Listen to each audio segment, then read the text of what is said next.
सभी को मेरे चरणों में मेरा प्रणाम स्वीकार है।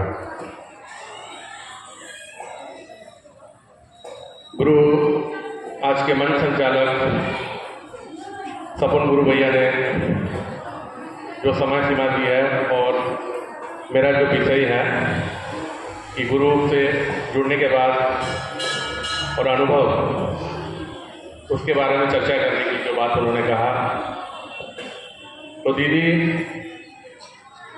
आप लोग ऐसे सब जानते हैं कि शिव गुरु की इतनी महिमा अपरंपार है कि अगर बोला भी जाए तो ये चर्चा खत्म होने का नाम ही नहीं होगा, समय निकल जाएगा फिर। तो बाकी समय सीमा सीमित है, तो मैं अपनी अनुभव आप लोगों के बीच में साझा करना चाहता हूँ। मेरा नाम संजय है और मैं आप रांची कॉलोनी का निवासी हूँ, जो है 54 फीट के बगल में, और मैं बाय प्रोफेशनल में दुर्गापुर स्टील प्लांट में कार्यरत हूँ। आज से 1.5 साल पहले मेरे परिवार में बहुत बड़ा एक हादसा हुआ था, जो आप लोगों के बीच में रखने जा रहा हूँ मैं। मेरा 5 साल का एक बच्चा था, पहला पुत्र था जो है, वो ठीक दुर्गा पूजा के समय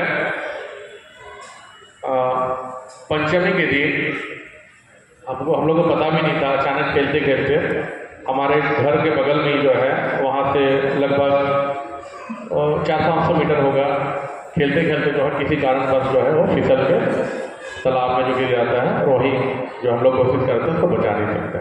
अब समझ रहे हैं कि दुर्गा पूजा का समय, पंचमी का दिन और इतना बड़ा हादसा। मेरे पास कुछ फोटो भी हैं, मेरी वाइफ भी जो बता रहे हैं कि साप्ताहिक चर्चा वगैरह। मेरा बच्चा जब तक होता आया था 3 साल से गुरु के शरण में आना जाना, चर्चा में भाग जाता था, साथ में रहता था। कहीं ना कहीं गुरु के प्रति हमारे परिवार का, हमारा भी बता रहे हैं बहुत तरह का मान अभिमान हुआ कि गुरु दिन रात हम लोग आप गुरु बनाए, सेवा करते हैं, और आप मेरे साथ ऐसे होना था, ये तो बड़ा अनर्थ है। तो कहीं ना कहीं गुरु की एक परीक्षा भी थी हमारे परिवार के ऊपर में। तो पूरी तरह से हमारी परिवार और जितने घर वाले लोग हैं पूरा टूट गए थे। जितने भी घर में देवी देवता का फोटो, जो सुबह से लेकर शाम तक अभी तक थी, मेरी माँ जो है कि 1 बजे वो ब्रश करती है, उसके बाद पूजा पाठ करके अन्न ग्रहण करती है। इतने बड़ा भक्त है हमारे घर। बिना पूजा पाठ का मेरा खाना नहीं बनता। और हमारे कुल देवता शिव गुरु जो रहे हैं, महेश्वर रहे हैं, और हमने उनको बाबा गुरु का पहले पूजा करते थे, फिर हमने उनको गुरु माना। तो हमारा घर से बता रहे हैं कि गुरु के प्रति जो आस्था था वो आस्था पूरा उठ गया। हमारी वाइफ पूरा टूट गई और हम लोग कम से कम इस सदमा में 8 से 9 महीना तक हम लोग डूबे रहे। लेकिन कहीं ना कहीं गुरु की एक हमारे ऊपर, हमारे परिवार के ऊपर एक उनकी परीक्षा थी। तो हमने जो है कभी मैंने मुँह नहीं मोड़ा और गुरु कभी नहीं मैंने छोड़ा, क्योंकि गुरु आप देने वाले भी हैं और लेने वाले, जब आप लिए तो आप ही देते। तो मैंने बहुत सारे लोग जो हैं कि डाइवर्ट हो जाते हैं, लेकिन मैंने वो नहीं जोड़ा। दीदी शिवरात्रि का दिन था, साल पूरा होने वाला था। शिवरात्रि के दिन मुझे बता रहे, मुझे खबर मिला मेरी पत्नी फिर से गर्भवती होने वाली है। और फिर 1 साल पूरा होते होते 18 अक्टूबर को जो घटना घटी थी, उसके दूसरे साल 22 तारीख को, 18 अक्टूबर में 22 तारीख को बता रहे हैं कि आते आते मेरे घर में बता रहे कि फिर से एक संतान हुआ, जो पुत्र के रूप में, पुत्री के रूप में हुई, बेटी हुई मेरा। हमारा बहुत खुशहाल हुआ। फिर वो लोग बोलेंगे देखो गुरु का ही कृपा है। क्या गुरु का ही कृपा जो है। हमारी वाइफ की इतनी मेडिकल प्रॉब्लम आने के बाद में डॉक्टर भी बहुत परेशान था, तो हम लोग कभी नहीं सोचे थे कि फिर से हमारी पत्नी जो है माँ बन पाएगी या हम पिता बनेंगे। और डॉक्टर के पीछे बहुत पैसा इलाज का खर्चा हुआ, थायराइड से बहुत मैंने ग्रसित हो गई टेंशन से। मैंने डॉक्टर को भी दिखाया तो माँ बनने के लिए कहीं से कोई बता रहे कि तो ये नहीं हम लोग का आशा था। लेकिन हमने कम से कम बता रहे हैं, हमारे यहाँ जितने भी गुरु भाई लोग हैं उनका साथ जहाँ होता था, मैं भी 6 महीना डिस्टर्ब था। और आज इस मंच से बोलने के लिए मुझे कोई दिक्कत नहीं है। हमारे बीच उपस्थित हैं आज सुशील गुरु भाई हैं और कपिल भैया हैं, हमारे रतन भाई हैं, संगत भाई हैं। इन्होंने हम लोगों को कभी साथ नहीं छोड़ा। कहीं ना कहीं गुरु का ही आदेश था कि आप इनको लेके चलिए। आज मैं मंच में बैठा हूँ और मेरा मॉर्निंग से ड्यूटी था, ड्यूटी करने के बाद भी मैं आज यहाँ उपस्थित हूँ काबू में। तो दीदी मेरा कहने का मतलब है, और यह तो मेरा परिवार का जो मैं घटना बताया ये सच्चाई घटना है। जो गुरु को विश्वास नहीं करते हैं, कोई कहते हैं अरे भाई भोले बाबा को तो हम पूजा करते, गुरु मानने की क्या जरूरत है। तो ये साहब की वाणी है। मने चंदा मामा सबके मामा और शिव बाबा सबके घर के बाबा, तो फिर गुरु क्यों?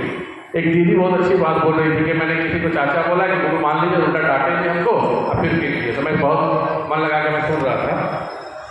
तो दीदी देखिए साहब का जो वाणी है, साहब जो बोला है जो है, अरे भगवान शिव को तो बाबा हम लोग मानते हैं, पूजा करते हैं।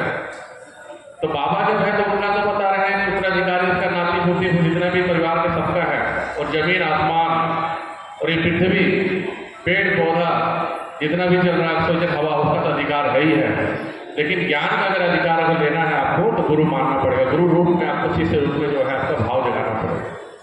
ये हमारे जो है साहब श्री जो है उनकी वाणी है। और साहब श्री ने जो है ये 3 सूत्र उन्होंने जो दिया है, जितना अनमोल सूत्र जो है, अगर इसको सही तरह से अगर हम लोग समझ पाए, हमको नहीं लगता कहीं इधर उधर भटकने की जरूरत है।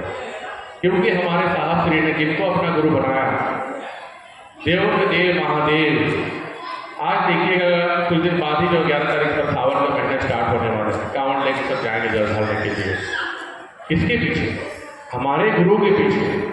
हम सिर्फ शिष्य परिवार या शिष्या लोग जो हम लोग समझ चुके हैं कि हमारे गुरु हैं, आज लाखों के तादाद में जा रहे हैं खोजने के लिए उनको।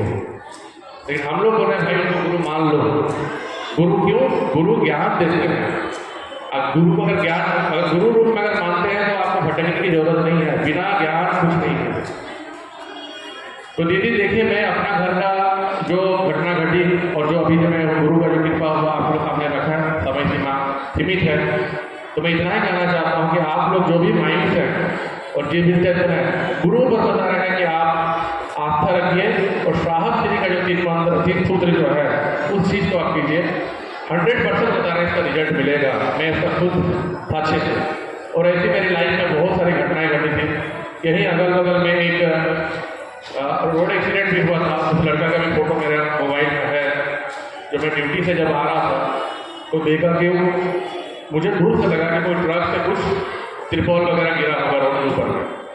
जब मैं नज़दीक में जाता हूँ तो देखता हूँ कि 18-19 साल का नौजवान एक लड़का जो छटपटा रहा था, पूरा खून से लथपथ था, बचने को कोई उम्मीद नहीं थी। उसको मैंने जो है मेरा हाथ पैर काँप रहा था कि मैं क्या करूँ उसको जो है। एक गुरु का ही कृपा जो है, मैंने फिर उसको उसके पास में गया। तुरंत मैंने पुलिस को फोन किया, पुलिस की वैन आई, उसको मैं उठा के ले गया।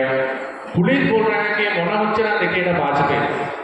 हम बोल रहे हैं कि गुरु थोड़ा सा इसको जो कृपा कर दीजिए, दया कर दीजिए।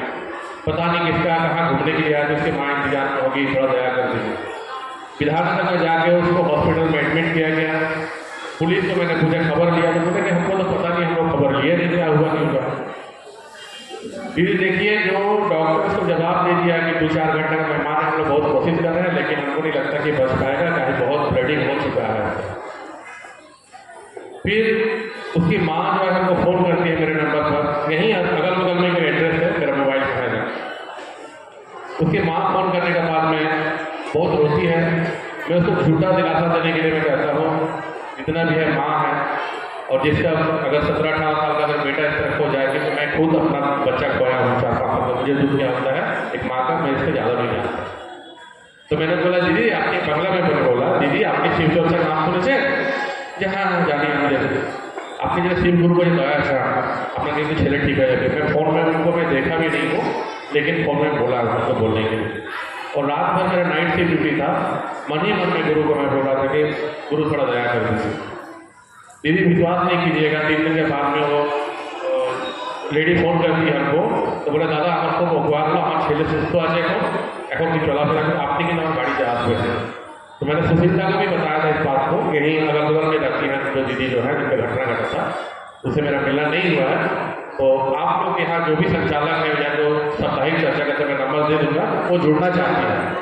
तो दीदी बहुत सारे ऐसे गुरु बहने लोग हैं जो है कि बिना गुरु को माने हुए भी हम लोग के बात कहने पर भी जिन्होंने 2 मिनट के लिए भी शिव को गुरु माना है, उसका उपकार मिला है, तो कभी हम लोग मंच में लाएंगे। जो अभी तक उन्होंने शिव को गुरु नहीं माना है, लेकिन हम लोग शिव शिष्य होकर भी किसी को हमने बोला है कि भाई शिव को गुरु मानते हुए कि ये तुम दया मांग लो, उसमें बहुतों का उपकार हुआ। ये कोई आर्टिफिशियल नहीं है, कोई ढोंगी नहीं है। हमारे साहब श्री ने कभी नहीं बोला तंत्र मंत्र बता रहे हैं या नारियल चढ़ाव फूल मतलब कुछ नहीं। ये 3 सूत्र का जो अनमोल रतन है, जो समझ लिया है, उसका जीवन का कहा है। तो दीदी, मैं इन्हीं बातों के साथ अपनी बातों को विराम देता हूँ। फिर से आप लोगों के सभी चरणों में मेरा प्रणाम को स्वीकार।